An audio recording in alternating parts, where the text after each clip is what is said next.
Good morning and welcome to the Caregiver Teleconnection. My name is Glenda Rogers and I'm going to be your facilitator for today's session with Sharon Hall. And she's going to be talking about frontotemporal dementia. And it's such a complicated disease. So I'm so happy Sharon is with us today. Before she gets started, let me tell you a little bit about her.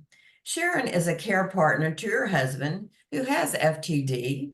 She conducts an FTD chat for care partners and hosts a monthly podcast called Talking FTD. And I will post her link here for you in the chat box so you will have it.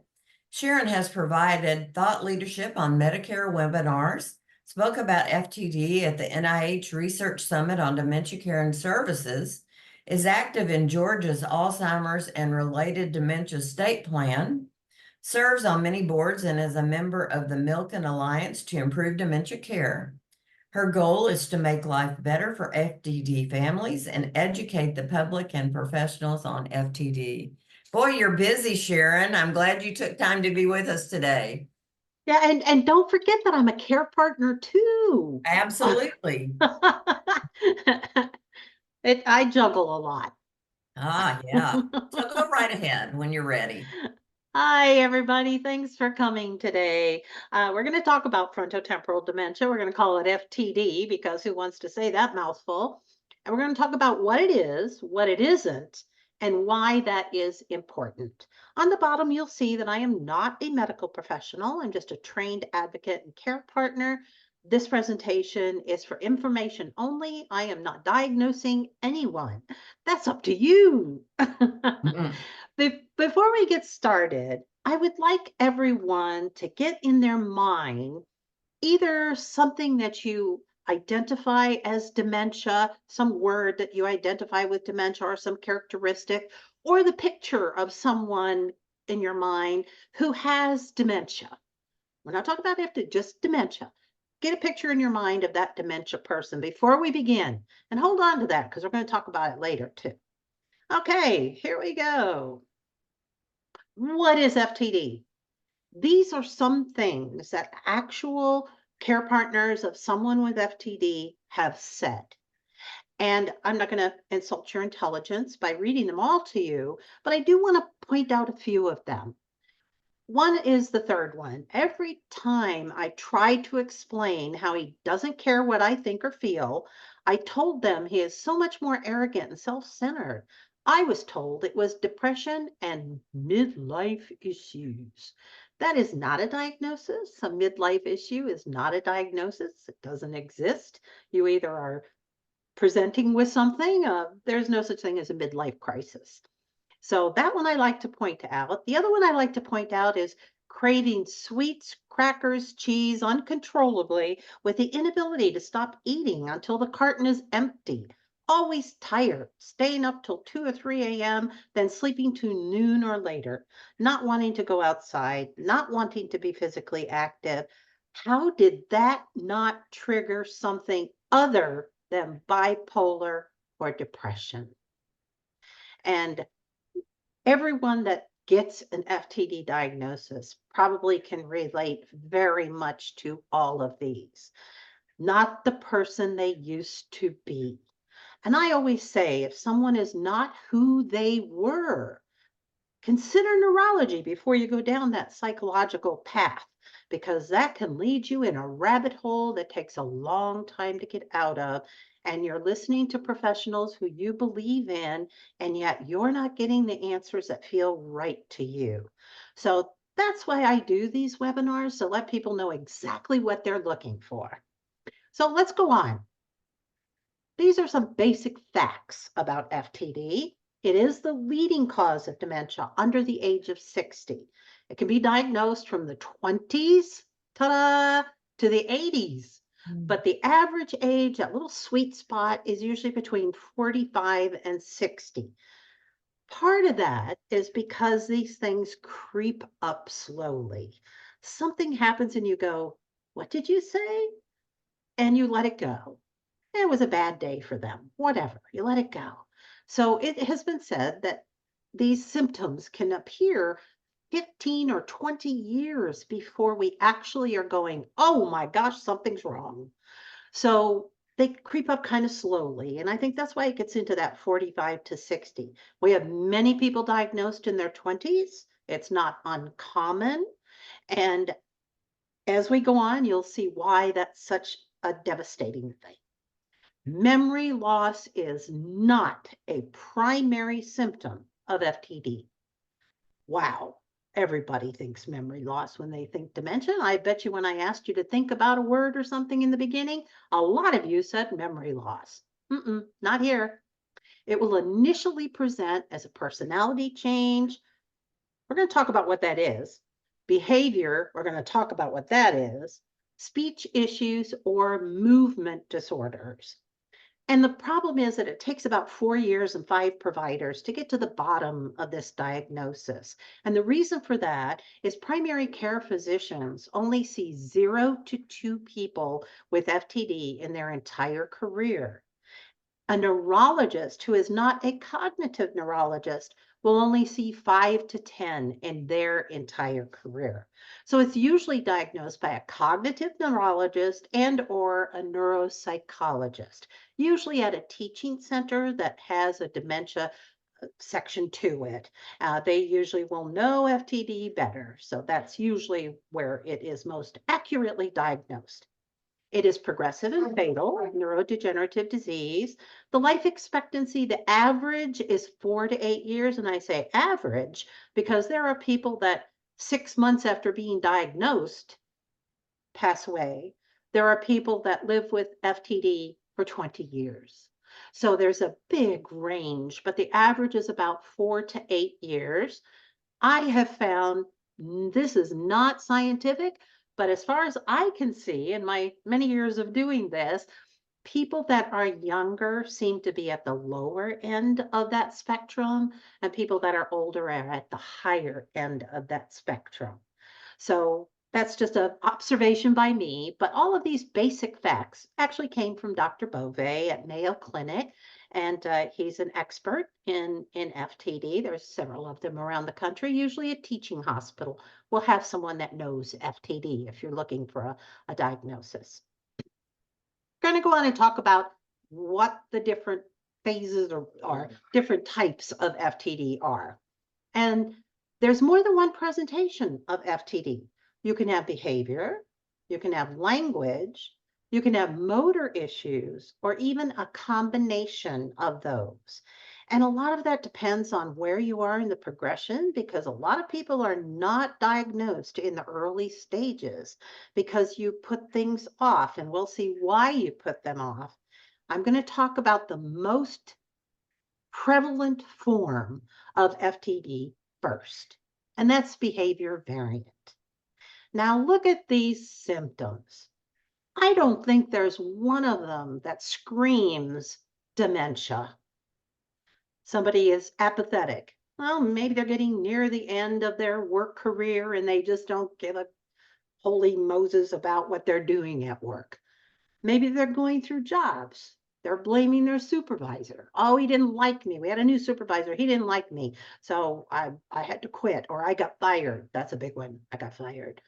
And hypersexuality. Why would you think that's dementia? It sounds like a character flaw, right? So hypersexuality, infidelity. You've been married to someone for 20 years and they've always been a very faithful, loving partner and family member. And all of a sudden, they're propositioning the next door neighbor and trying to have an affair. How is that dementia? Well, P.S. it is. The ones in red are a little bit shocking, but I talk about them because if your person has these symptoms and you can't figure out why, that's the time to say, let's look at neurology. They're stealing. They're walking out of store with things. Molestation. We don't like to talk about that, but it can happen because of refer back to hypersexuality. Drunk driving. They're very bad in judgment, so they'll get in the car and drive drunk. They make detrimental financial decisions. They're often involved in scams. They oftentimes will a spouse will cash in their 401k without the other spouse knowing and come home with a fancy car that is a two-seater and they have 5 kids and they traded in the van. So they make very poor financial decisions. They can have aggression. They can be aggressive towards you, and that's different. They've never been that way. They've never yelled at you or called you names. They can come up with some doozies. And that's not been what they have always done. So all of a sudden, this is happening. Maybe not all of a sudden, but gradually coming on and getting worse.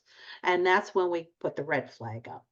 The next one, prostitution, one that people don't like to talk about, but it happens. It happens in soliciting or engaging in, because FTD can equally be represented by male and female. Male is a little bit heavier, but male and female can be pretty equal in being diagnosed with FTD. So it's kind of difficult. If your wife all of a sudden says, I needed a little extra money, so I went out on the street, and you go, excuse me, then think of that as dementia. Most people wouldn't. Gambling, they can be involved in gambling, and it becomes obsessive and goes through a lot of money very quickly. That's why it's so important to have, with behavior variant, getting a hold of those finances early on, and make sure that they don't have access to large amounts of money. We always suggest that the first place you stop is an elder law attorney. And sounds funny, elder, and we're talking about young onset, but they're the people that know in your state what is necessary to protect the assets of the surviving spouse. So that's why we say to go to that first. Weight gain. Who thinks when you're gaining weight that you could have dementia?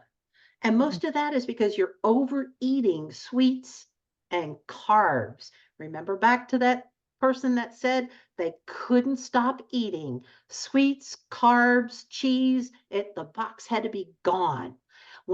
Before my husband was diagnosed, we were buying 2 boxes of Cheez-Its every week. Not 1, not 3, but 2. That's kind of an obsessive compulsive thing as well. I don't want 3, and don't just give me 1. I have to have 2. So those types of things no one thinks of as dementia. And behavior variant is the most prominent form of FTD. So some of it can be genetic. There are genetics involved. There are more genes being discovered all the time.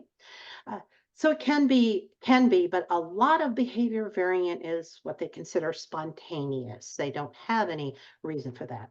There are biomarkers for FTD. So like with Alzheimer's, you can do a spinal tap. You can do an MRI will usually show. Behavior variant sometimes doesn't even show in an MRI.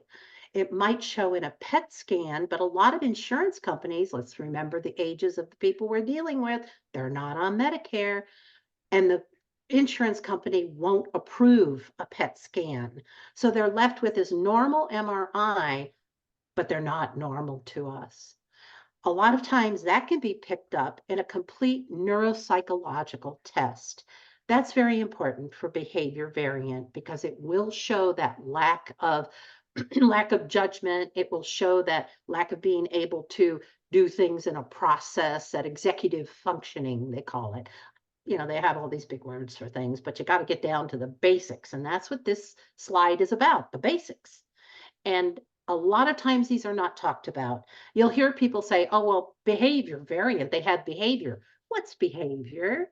If I'm thinking of dementia and behavior, I'm probably thinking about, oh, I remember that time that grandpa ran outside without clothes on. That's behavior to some people, not the things that are exhibited on this screen. So pay particular attention to this one because this is the most misdiagnosed and underdiagnosed variant of FTD. But you can also have language, and that's called primary progressive aphasia. There's a non-fluent agrammatic. These people lose words, they retain the meaning of the words, But if they say, I want a fork, they can't think of that word. Give me a thing that stabs stuff when you're eating. They can't get the word. They can't get the word out. Can't find that word. And they have a hard time following spoken direction. As a rule, I always say to people, when you're dealing with someone with FTD, I don't care if it's behavior, primary progressive, or the motor issue, narrow down what you're talking about. Try to do it in 3 or 4 words, not a whole string of, honey, will you please go and get me a glass out of the cupboard that's on the left? And it's the one that I like with the roses on it. Oh, forget about it. You'll be lucky to even get them to the cabinet. So you have to shorten that sentence, shorten that sentence. Please, in the cabinet, my rose glasses. That's it. You have to shorten everything down. They can also have apathy. They can also lose their job because if you're losing words and you can't come up with things, depending on your job, that could be a real problem. That's the non-fluent agrammatic. There's also semantic. Now they lose the meaning of the word. So you might set a bowl of soup in front of somebody at lunchtime and they sit there and look at it and they might say to you, what do I do with this? Or they might pick it up and just start drinking it out of the bowl when the soup spoon is sitting next to the plate. They have no idea what that soup spoon is or what it's used for. So they lose meanings of words. They don't understand what that word means. What's a spoon? What's a fork? I don't know what you mean. So they lose the meaning of the words. They can also have apathy and a great deal of anxiety.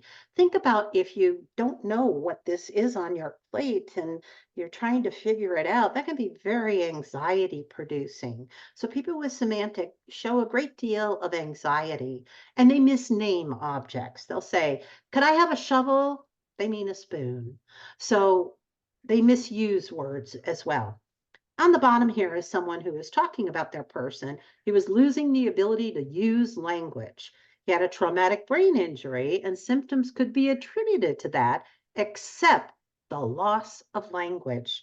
He was referred to a psychiatrist, believing it was psychosis. See how we're misdiagnosed all over the place? When I look back now, I'm like, why wasn't he referred to a neurologist that specialized in TBI? That was what I alone hunted down and where the actual correct diagnosis came from.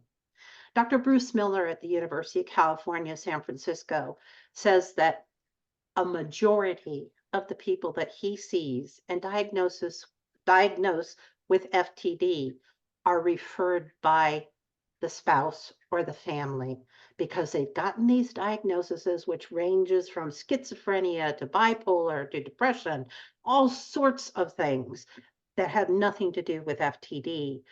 But that's what the person that they went to see, that's what they knew.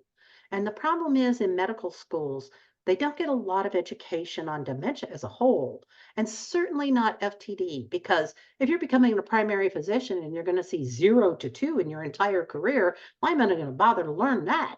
And why is it even going to be on a test? So we don't know. We don't know. And that's why I try to be very open and honest when I do these presentations about what you're looking for, because they don't know, and understand that doctors don't know. They don't know everything. Certainly your primary care has a plethora of things that they deal with. How are they going to know every single disease out there? It's up to you to sort of push that conversation or demand that neuropsychological testing. Those are the types of things that you have to be an advocate for. So that's a second kind of FTD. Then we have the motor issues that we talked about. Cortical basal degeneration. Don't you love these big names? Cortical basal degeneration causes a lot of stumbling, poor coordination. Usually one side of the body is much more affected than the other. They can also have speech issues. They can have job loss, apathy, aggression, emotional blunting, just like BVFTD. So you see how these are all sort of connected with each other? Sometimes the professionals can't distinguish between them. Sometimes it depends on what's going on and what is happening with them to know whether or not this is cortical basal. Sometimes cortical basal isn't even diagnosed until autopsy. And so it's really kind of one of those outliers. It's a little more. FTD is considered a rare disorder. Cortical basal under it is further out. But this is part of the motor issues that you can have when you're dealing with FTD. The next one is progressive supranuclear palsy. Sounds like a very astute physician named that, right? But what this is, we call it PSP because who wants to say all that mouthful anyway? Also stumbling, but they can have tremors and they can look like Parkinson's.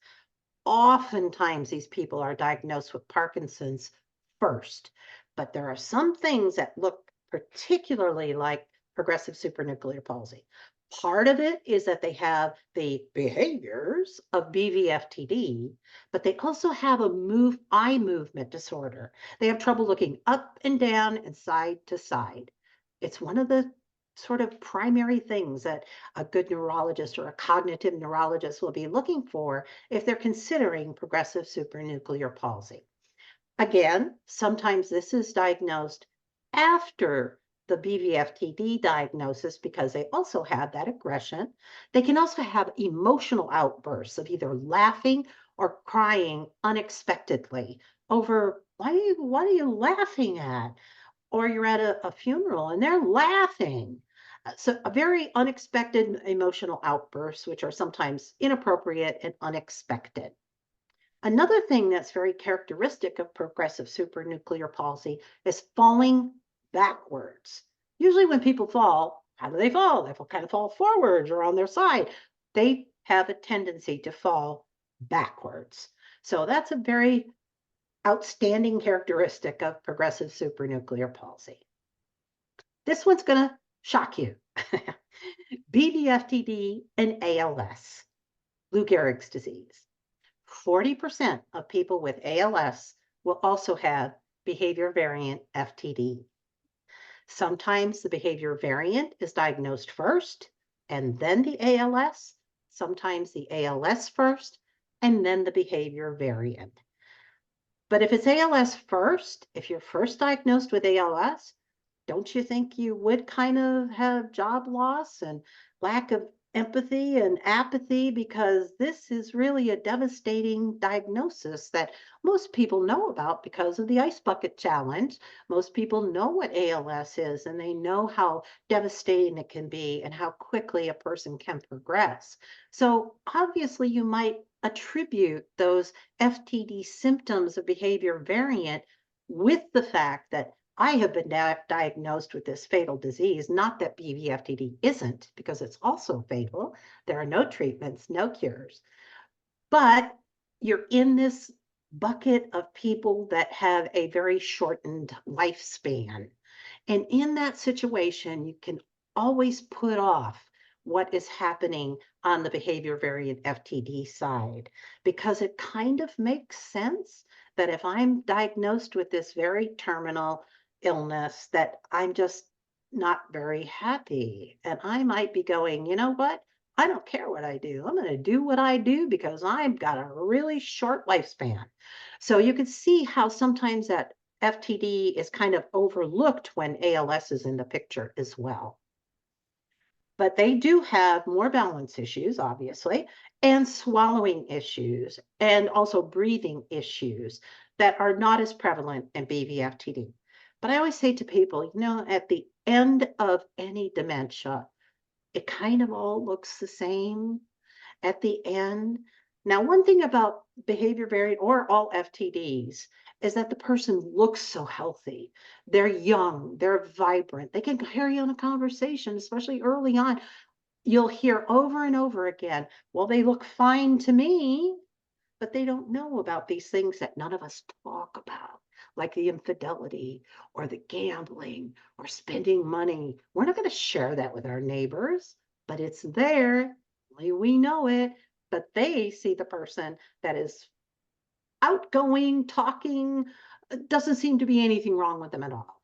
It's a really big problem with FTD because we kind of don't believe people when they tell us that someone has FTD.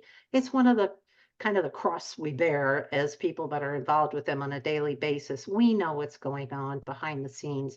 We know what's happening 24/7, but they're just not seeing it. And they're trying to tell us that what we are looking at is not dementia. How could that be dementia? You never would think of dementia as the things that you're talking about. So it's a difficult disease both to have and to deal with as a care partner because you have people telling you that you're the crazy one.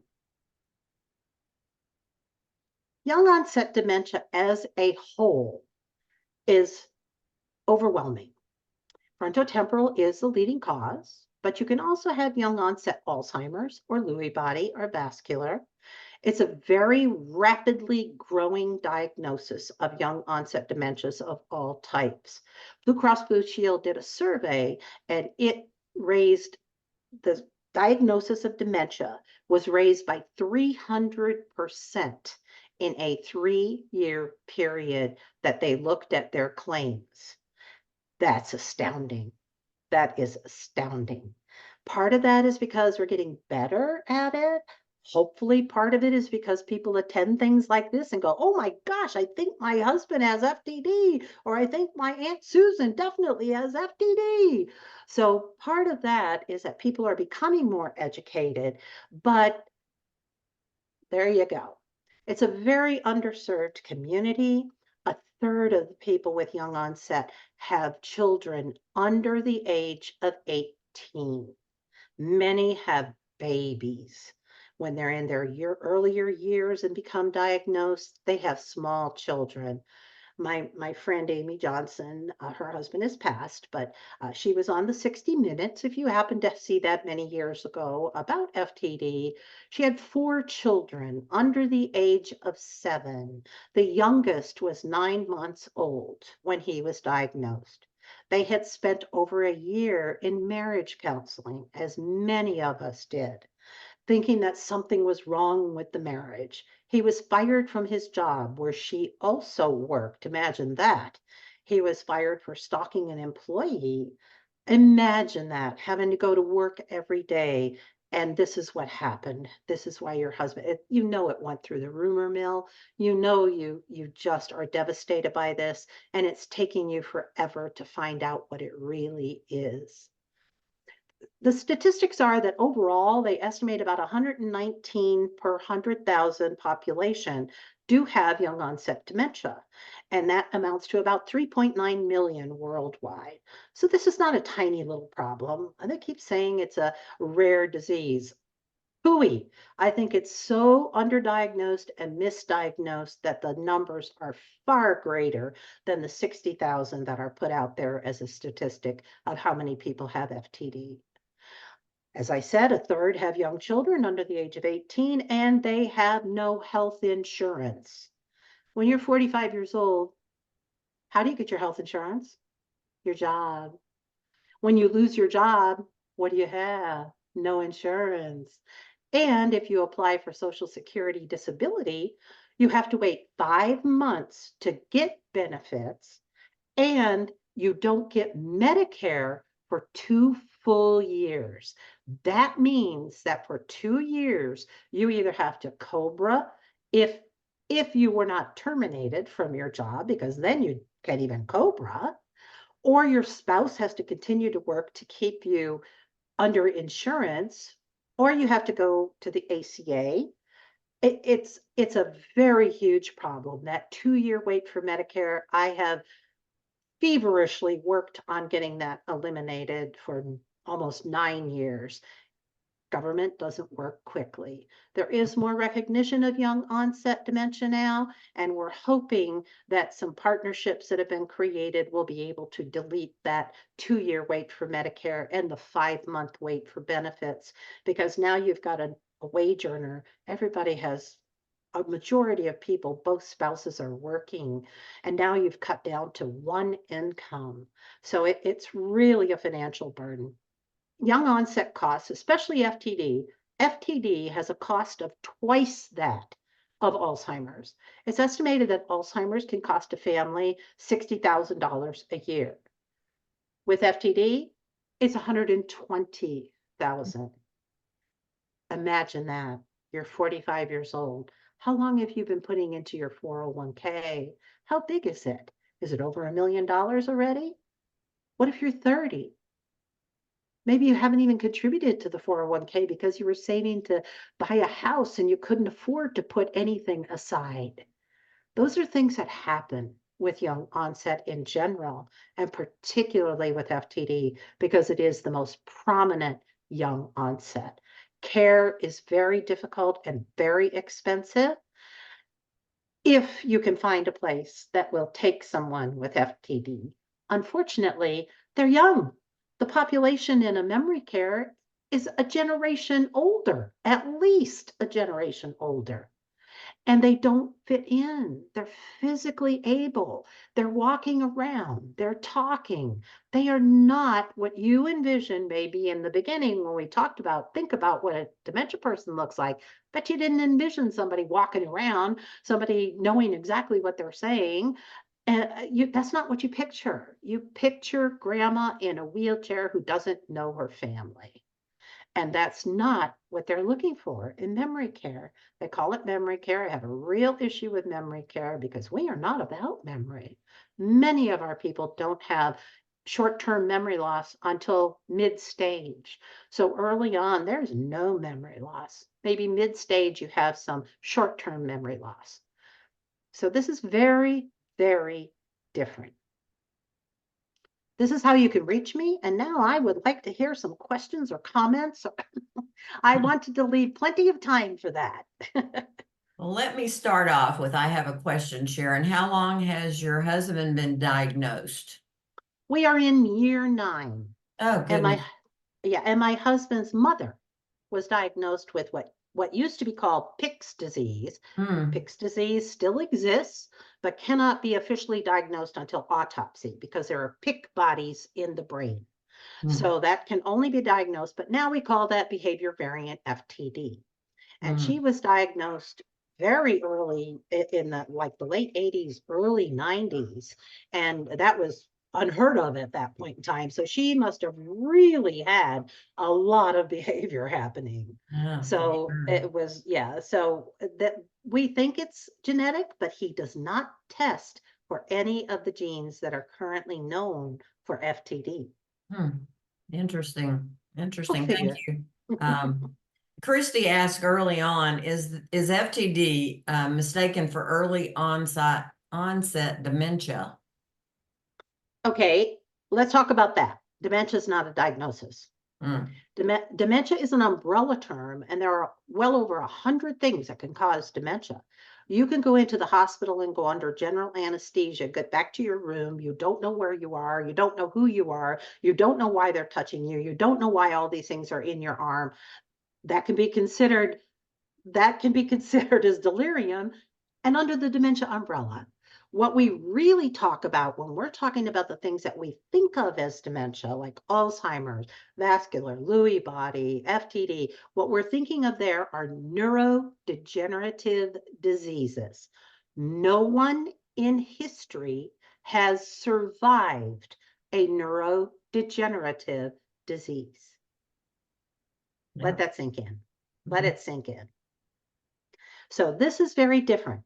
So young onset dementia, what kind? I always say, what kind, what type? And people go, well, dementia. Well, no, that's not a diagnosis. That's not a clinical term. There's a reason that you have dementia. It could be drinking. You could have alcohol related dementia because you're drinking. And what dementia is it affects your daily living. It's cognitive disability that affects your daily living. So you're acting differently. That's all dementia is. Some of it can be cured. Sometimes it's a vitamin deficiency that can cause these things to happen to you. Well, you replace a vitamin, guess what? You're good. Good to go. Your brain is not degenerating. So dementia is not a diagnosis. It has to be if you're talking about what you think of as dementia, like Alzheimer's, the big elephant in the room, you are thinking of a neurodegenerative disease. Make Exactly. sense? Exactly, Sharon. And UTIs can make you seem like you have dementia or of some sort. Yes. And Yeah, actually with a UTI, oftentimes in behavior variant, when we see sudden changes in behavior just explode, we go, uh-oh, let's check for a UTI. And once you get the UTI under control, you kind of go back to that old normal. exactly. Sharon, I see your hands up. Go ahead, and I'm not going to read what you put in the chat box. You can cover that in your discussion. Well, I'll keep it short. My background's in health and wellness, and so I love being on these, just learning. And Sharon, I want to thank you for the time and effort and the acquired knowledge and the common sense and everything that you bring to this topic and all that you do. And just, it's amazing. And I'm so appreciative today for this. I was going to just add a little spin here when you mentioned the different reasons and so on. And excuse me, and I won't go into a long detail, but my husband's retired Air Force, and when I started noticing some of the symptoms and so on, and moving forward, I'll say, after the neuropsychologist and the neurologist made the diagnosis, and that actually I think came pretty quickly a year or so ago. But I started investigating and found out that he was, actually received a 100% service-related disability rating through the PACT Act and the Veterans Administration. And so we've always sort of used the civilian docs and so on, and we're sort of getting into the VA. And I will say they have been tremendous and helping. And so this onset, this Parkinson's and all these different things. And, he was in the Gulf War era. So he was with all those chemicals, right? Wasn't the Agent Orange, but all these chemicals and all these, he's 62. So what I would like to say is maybe just something more personal, because everybody knows this information. Sharon, you certainly do, is this was my first Memorial Day, right, with my husband. And to have him, he's now in a assisted living because of some of the things that go on with Lewy body dementia. He's there, and everyone has agreed, yes, good call. But they had a beautiful ceremony this past week, Friday, for the vets that were there.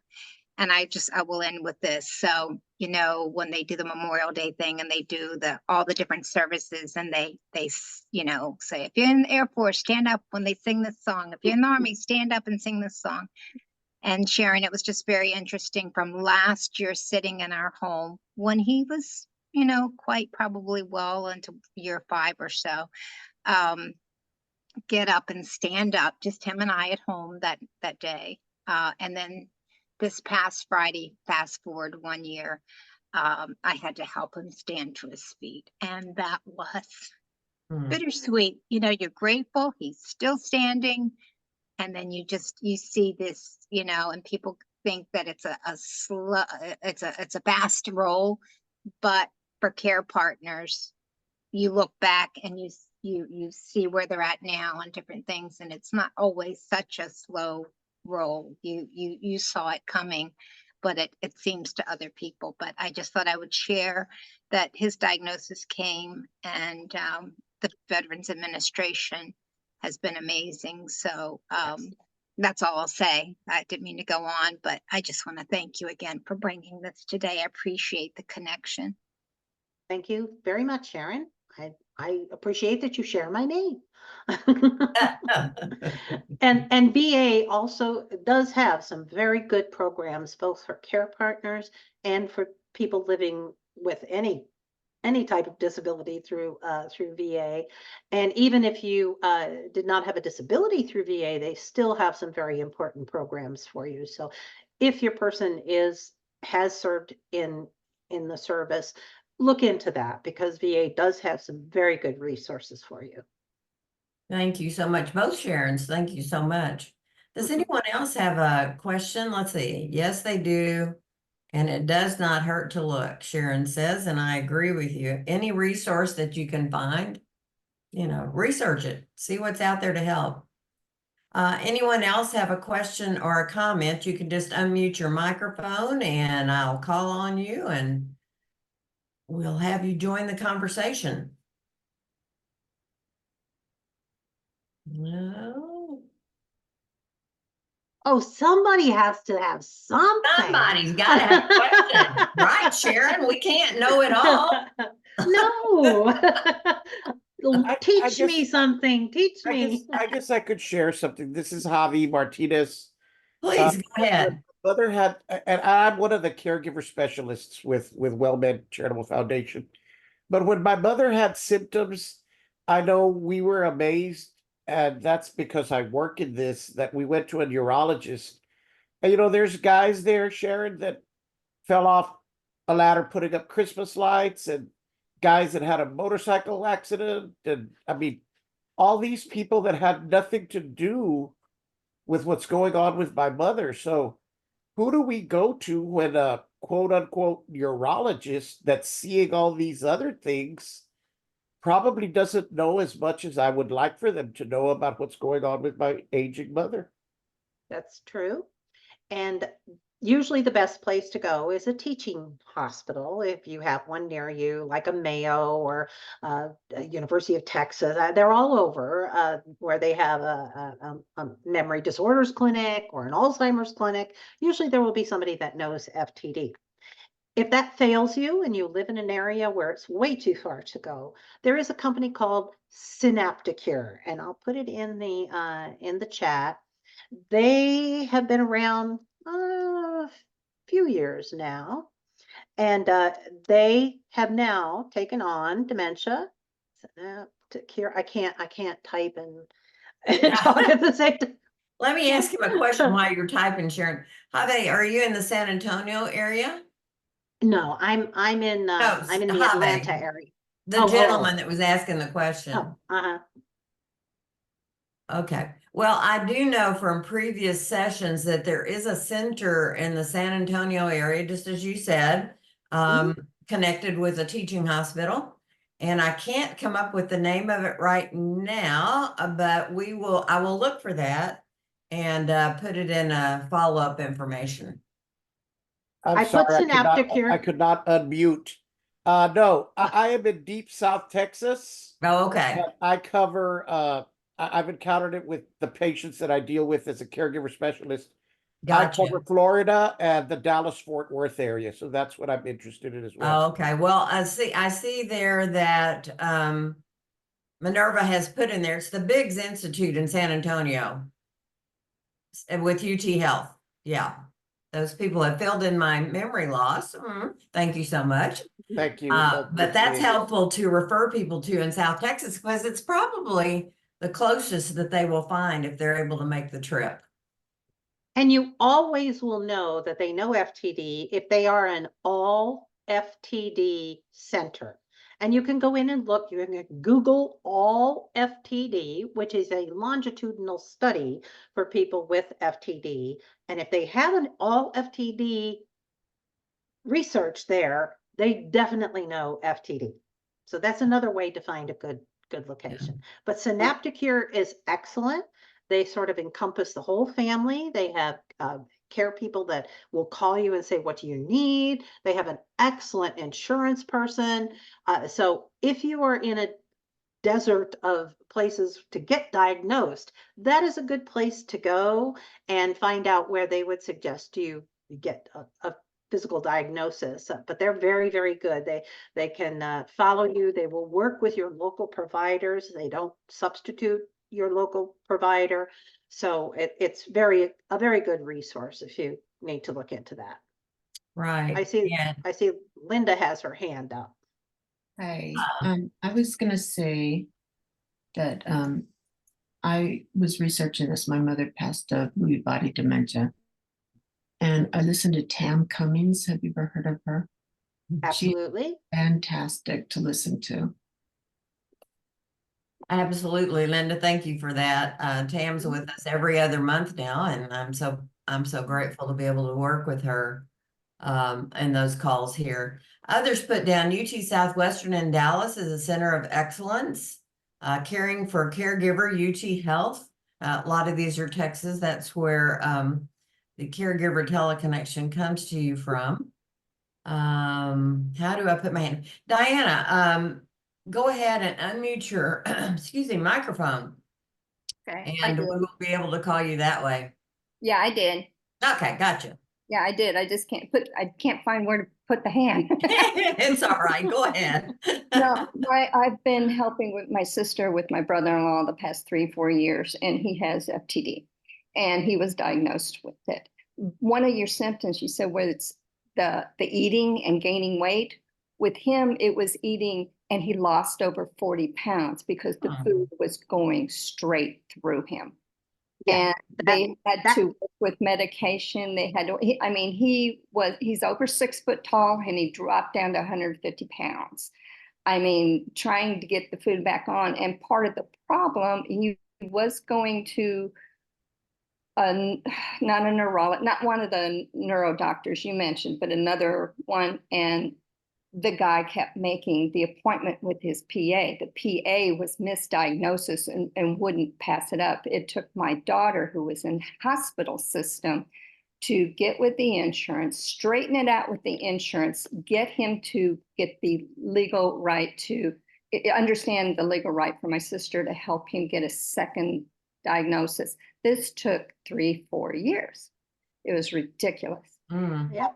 And his is it's got to be hereditary. His mother got it 58 when she turned 58, and his brother got it in his late 40s. He died some years ago, and he has a sister that is going through the same thing at the same time he is. So it is hereditary. Somehow it's hereditary on there. It's really, really sad. So, dang, I was going to say something else. I'll think of it later. Okay, well, you can put in chat box or just unmute again. One Thank you for thing sharing about that. one thing about the eating, so usually in like mid stages, or people will start losing weight even if they're eating, and it is a processing of the nutrients. They just don't do it anymore, and that's usually what causes a rapid decline. And someone asked about hospice, so I'll talk about it right here and say that there are two things. People misunderstand this all the time. Hospice is available when two physicians, your physician that refers you and the physician from hospice, feel as though if the disease follows its normal course, you have 6 months or less to live. That's hospice. Hospice will come in with somebody to do bathing. They're not there all the time. If you're in home hospice, that's exactly what it is. The care still falls on the people that are there caring for them in the home. And you do get respite. You get 5 days of respite where they must take a person into a facility, either their own or one they're contracted with, for 5 days every billing period, which technically is every month. Most of them won't even tell you you get respite, especially those that don't have their own facility and are contracted. But with hospice, you do have the ability to have respite. It's very important when they're in hospice because it is a really difficult time. They are going much faster, but there's also palliative care, which is not hospice. Palliative care is available to you upon diagnosis. It's available to anyone with a life-limiting illness. Usually you will see the nurse or the practitioner once a month. They will be in touch with you. They will help you with medications and things like that. It's about quality of life. Now, what do I mean by that? My husband went off of his cholesterol medicine when he was diagnosed. We're in year 9. He's still here because that cholesterol medicine helps you 10 years from now. Why take it? Why take it? So he's off the cholesterol medicine, hasn't had a colonoscopy because there again, that usually is a very slow progression. Why what would I do? Even if he had any other type of cancer, what would I do? Would I put him through that? My son had colon cancer when he was pretty young. He was diagnosed on his 44th birthday. And I wouldn't put my husband through what my son went through. There was no way. And for what purpose? We have a fatal disease. There is not a cure for him. He's way far past any cure that will come out will be for early stages to stop it. It will not be to reverse. You can't put neurons back in your head. So palliative care is about quality of life. You make those decisions. You don't have to, if you want a feeding tube, which Dr. Jerry Hall was such a wonderful person. She has since passed away, but was such an FTD expert.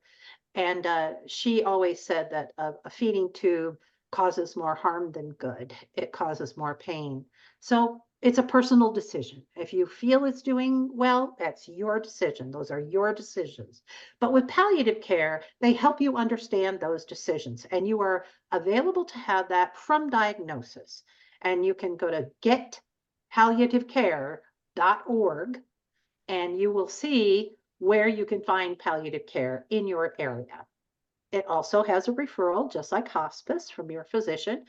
If your physician says to you, oh, you're not ready for that, say, I believe you might misunderstand palliative care. I'm not asking for hospice care. I'm asking for palliative care. So there's a difference. And a lot of physicians don't even know that. They think it's all the same thing, but it is not the same thing. We are in a clinic that practices palliative care, and we're very happy there. Now, we go to other physicians. Rod has a tendency to have skin cancers. We go and have those taken care of because it's not very invasive. So we're not looking at anything invasive in his future, if that makes sense. No, absolutely. Thank you for that information. I want to jump back. Linda, we jumped off subject. Did you get everything answered you wanted answered? I did. Okay, all right. Thank you so much. And Diana, did you think what else you wanted to say? Well, just, the massive eating, and he's done that for years, just shoveling food down and not taking a breath. And then all of a sudden he's choking on it all the time. So we've had to, just put the food in front of him, let him grab a couple bites and take it away and put some water in front of him. So that's just one thing how we've been handling it so far. But yeah, the shoveling food, and he's finally gained weight back, but it was pretty scary. He was pretty much all skin and bones for a while. Yeah, that can happen. And the other thing is, near end of life, people will stop eating, and people think they have to force them to do it. It is painful for them to be forced to eat when they have given up eating and or drinking. It is painful to force people to eat at that point in time. So it's important for people to understand the progression of these neurodegenerative diseases, and when it becomes a matter of we're going to make you comfortable. And certainly hospice can do that, but you have to make a decision about how far to go. We in this community suffer from ambiguous loss.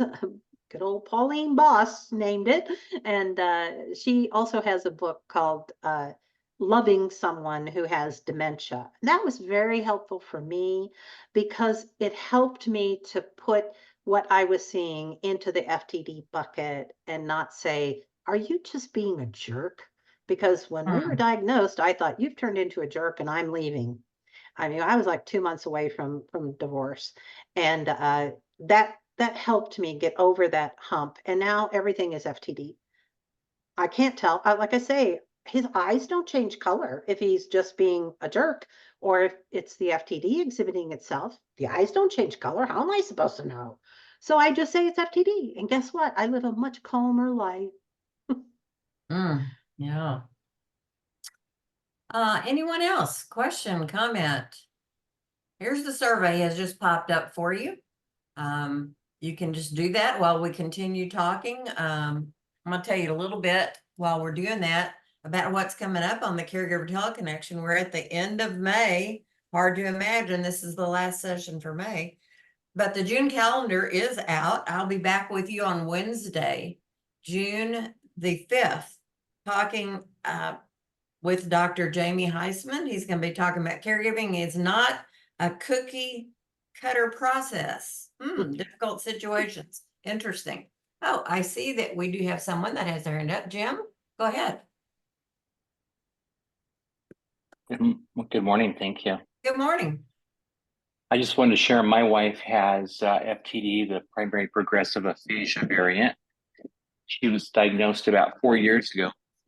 Back, we see symptoms going back as much as 8 or 9 years ago, and she's only 60 right now. And speaking to what you said about how rare this is, I'm a retired registered nurse, and I just retired a couple of years ago after 30 years in practice. I never even heard of FTD until about my last year of practice.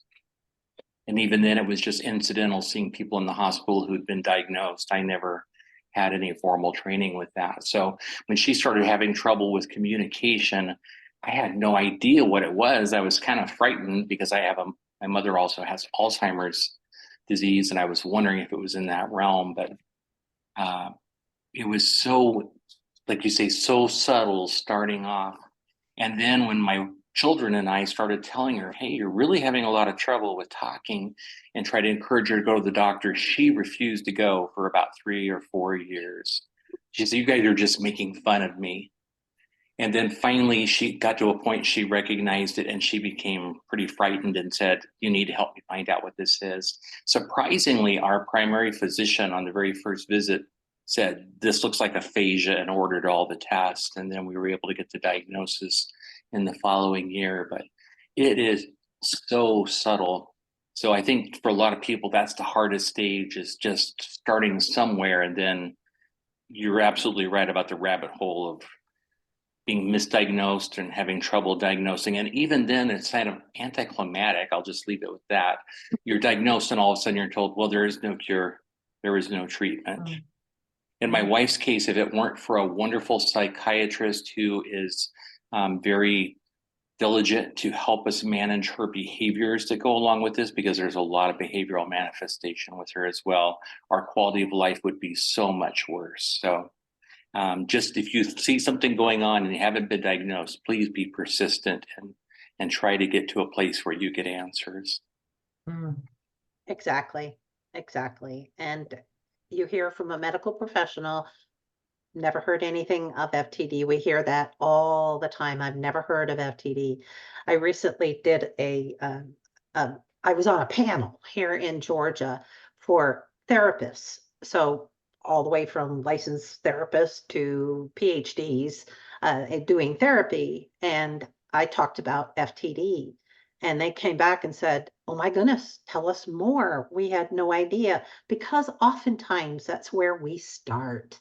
And here in Georgia, we also did a webinar with the American Psychological Association, a 3-part series talking about young onset and what therapists need to be looking for and tuning into when they're seeing someone. And like I said, if somebody comes in and says, this isn't who I married, you better start thinking neurology. At least eliminate that possibility before you start treating psychologically. True. Well, I hate to say it, but we've reached 12 o'clock. And Jim, thank you so much for sharing that story. Such a difficult thing. And Sharon, I had no idea myself until your presentation that there was an early onset of this disease. So thank you for that. Glad to know that. So thank you for joining us today. Thank you, Sharon, so much for sharing the information that you did. Thank you for filling out the survey. That's important to us so that we know what we need to do to improve things. And thank you for joining us today. And thank you for all the care that you are providing. Sharon, any final words? I was going to say maybe sometime this I do to educate people about what to look for. But I also have one that I call rules of the road for people that are dealing with FTD and how to get through it. So Well, that's maybe what, we should do that one again. yeah, I was just thinking of that because I hear a lot of people that have been diagnosed and Yeah, and this is more educational. This is kind of my educational presentation for anybody, physicians, whoever, but just kind of the basics. But getting into how to deal with FTD, that's a different subject altogether. right. I think that's a really good idea. I'm an action person, and so that kind of presentation really sounds good to me because I like to know what are the steps. What can I do? So I think others are in the same boat as me. Well, once again, thank you for being with us today, and I hope to see you on future presentations. So bye-bye and have a good week.